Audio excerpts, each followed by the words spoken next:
I've spent more than 20 years teaching yoga and breathwork, but it wasn't until I had to rebuild my own body after nerve damage and years of pain that I truly understood what breath is actually doing beneath the surface.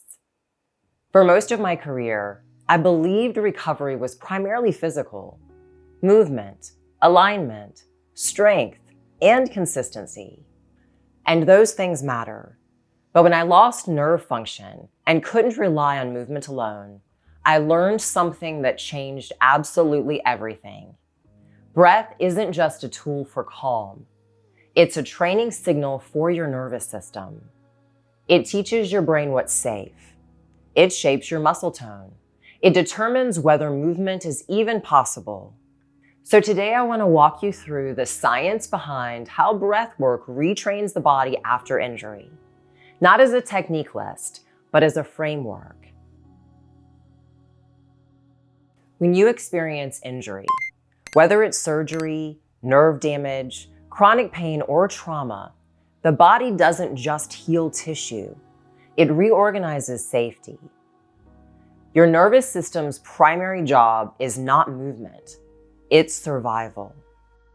And one of the fastest ways to assess safety is through your breath.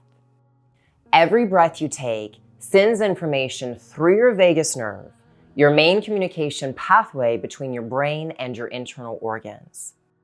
Research consistently shows that slow, nasal, diaphragmatic breathing increases your vagal tone, lowers cortisol levels, stabilizes your heart rate variability, and shifts the body into parasympathetic mode, or rest, repair, and learning.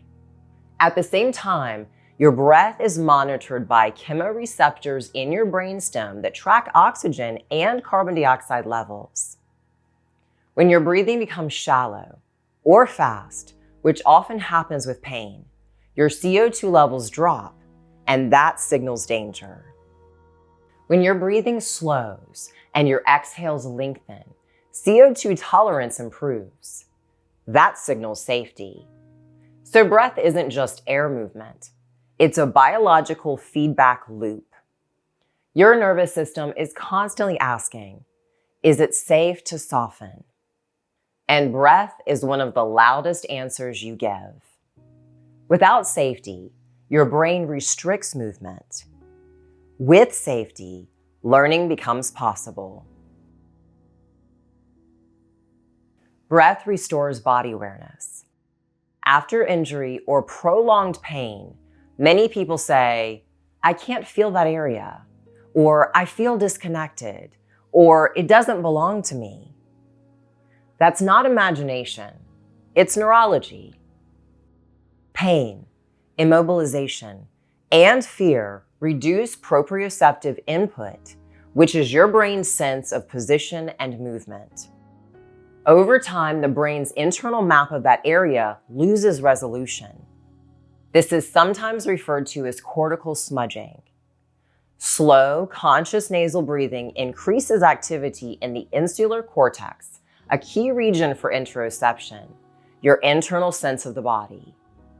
So when you breathe with awareness into an area that feels offline, you're not being symbolic. You're literally restoring sensory data. Even imagined movement activates motor planning areas of your brain.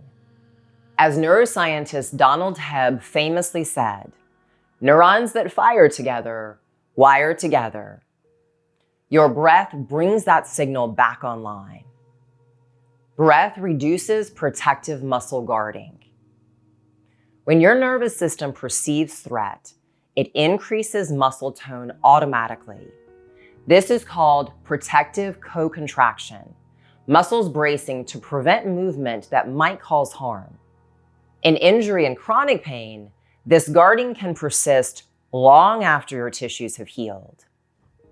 Electromyography studies show that longer exhales reduce sympathetic nervous system activity and decrease involuntary muscle firing. In simple terms, the exhale tells your muscles it's okay to let go. This is why people often feel their jaw unclench, or their shoulders drop, or their belly soften when they breathe slowly and consciously. Breath doesn't force release, it permits it. And without that permission, movement remains restricted. Breath builds new brain-body pathways. This is neuroplastic retraining. When breath is paired with gentle, intentional movement, something really powerful happens. Interoception, or internal awareness.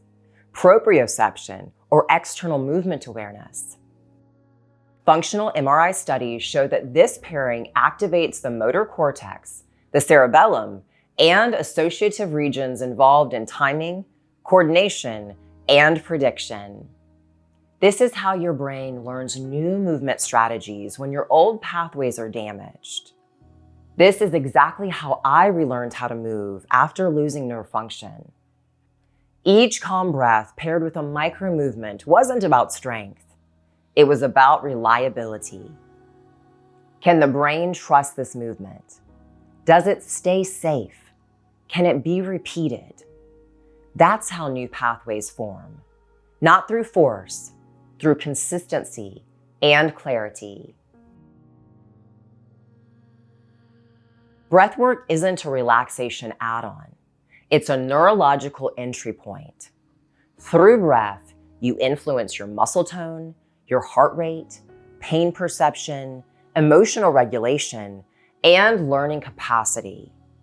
That's why in my own recovery, before I could move freely, I worked with breath.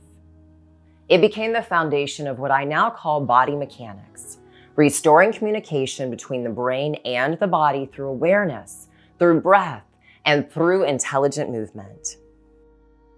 When your breath changes, the whole system listens.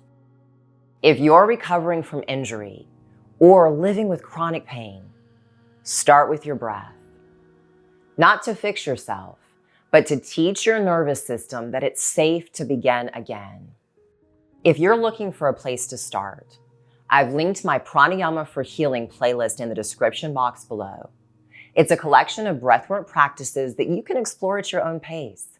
Different techniques, different intentions, so you can begin applying this work in your daily life right this minute.